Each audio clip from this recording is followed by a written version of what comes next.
With Mars stationing retrograde and Saturn stationing direct, this theme of things dying out and coming to an end as we prune for the fall season really does resonate.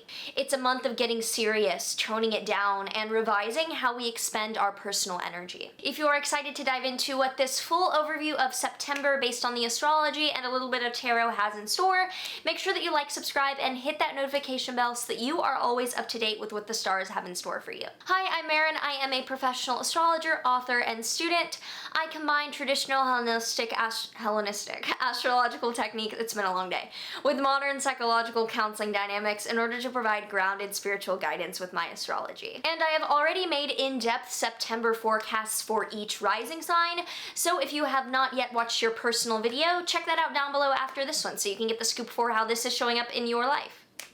This video is also brought to you by BetterHelp, which is an online counseling service available worldwide, connecting you with licensed certified therapists by each state's board within 24 hours. So if you're interested, you can head to the link on screen, also down below, and get matched with a counselor exactly for your needs in less than a day. BetterHelp is not a crisis hotline, but it is available worldwide, and it also offers weekly group sessions to connect with others in themes like relationships and anxiety to come together as a group. BetterHelp costs $65 a week with financial aid plans available for those who qualify. So if you are ready to dive in, you can head to the link below. We'll take you through a super easy to follow sign-up process straight to the landing page and through a survey to get to the bottom of what you're looking for, your needs, and then, during this crazy world climate, get connected with the exact person that can help quell that a bit for you. So starting out on the 1st, we have an aspect that is carrying over from last month, and that is the Venus in Cancer opposing Saturn in Capricorn. This is a harsh aspect because Venus in Cancer just floating around is opposing Saturn in its home sign, and this does indicate a type of polarization between conservative values and feeling safe. So the month definitely starts off on a note of tension around feeling safe and there being external imposition around that. What worries me is just knowing people getting back to school and things being unsettled around that and feeling like there are things in place that don't make them feel necessarily heard or seen or secured in each of our subjective structures. On the 2nd, there is a full moon in Pisces, and I have a full video on this full moon in Pisces linked below. This is a release that to me it feels like trimming the weeds so that the plant can grow more healthily. It's definitely a beginning of the month that's like, okay, what am I gonna let go of? The summer heat is dying down, and what am I now ready to release that is not going to carry me into the winter months as I solidify and rethink more. On the 3rd, Venus in Cancer is then squaring Mars in Aries. I have a full video on the Mars and Aries transit that you can watch down below as well. But this is a poor little Venus in Aries is getting Venus in Cancer is getting beat up by Mars and Saturn. It's in an enclosure, it's besiegement, it's nailed down by both Mars and Saturn. And Venus in Cancer getting a superior square from Mars in Aries is our feelings and our values getting pressured by a need to act quickly, so that we need to make sure that we aren't being hasty around trying to get somewhere or feel good because we're obsessed with getting there quickly. There's definitely, the month starts out with a realization that we need to be working smarter, not harder, big time. And then on the 5th, Mercury is entering Libra, which does add a bit more of looking to be a mediator or find a middle ground with the words that we're saying, and take us as we, tone it down and get into Libra season later in the month. Then on the 9th, Mars is stationing retrograde in Aries, and this is the big transit for this month. And like I said, there's a full video on this transit linked down below, but Mars stationing retrograde in its home sign means that thankfully there are a lot of resources available for us to make the best use of this retrograde transit for the rest of 2020. However, Mars is retrograde. Mars retrogrades are double troublesome because retrogrades already are troublesome and associated with Mars cord cutting. And Mars literally being retrograde is indicating kind of a doubleness of letting go of what needs to be cut, severed, undone, or released.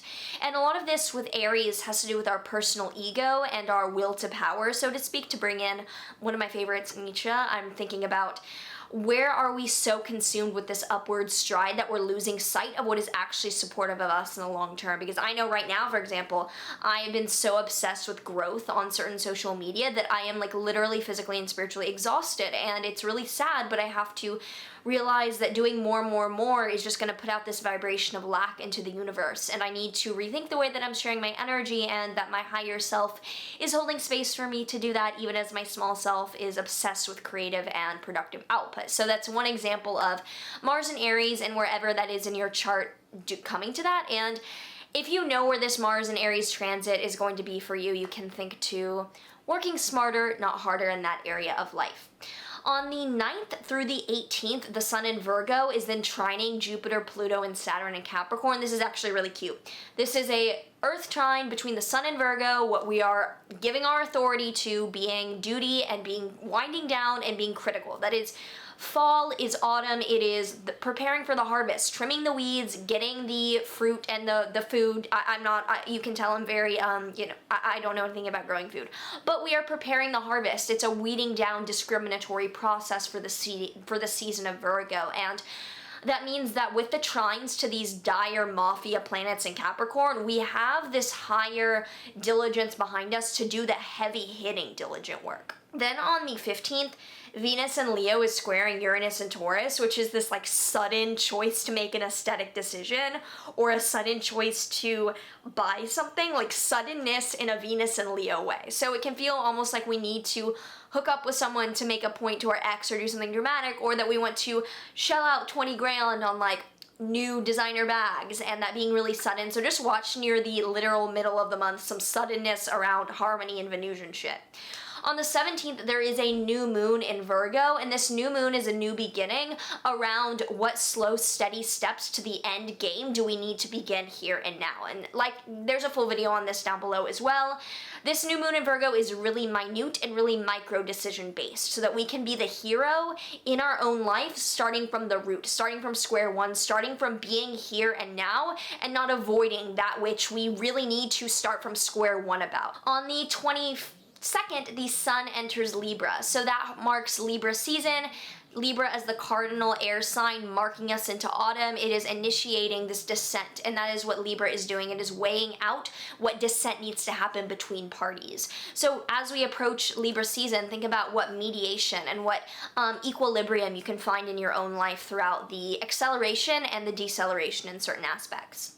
Then on the 24th, Mercury in Libra is opposing Mars in Aries. I really don't like this on the 24th. This is like us trying to be a people pleaser, triggering everyone. It's kind of like, if you're gonna need to say something, come out and say it. Don't be passive aggressive, and also don't let others trigger you into withdrawing, but being more problematic by withdrawing. Like, do what you need to do directly, not obscurely or deflectively, but just come out and say what you need to say without being over dramatic or overly projective about it. On the 26th, Mars in Aries is squaring Saturn in Capricorn. Oh, this aspect keeps lingering on. Again, the pressing the brakes and the gas at the same time in a way where you're trying to get something done, but you're not even doing it because you're both scared and obsessed at the same time.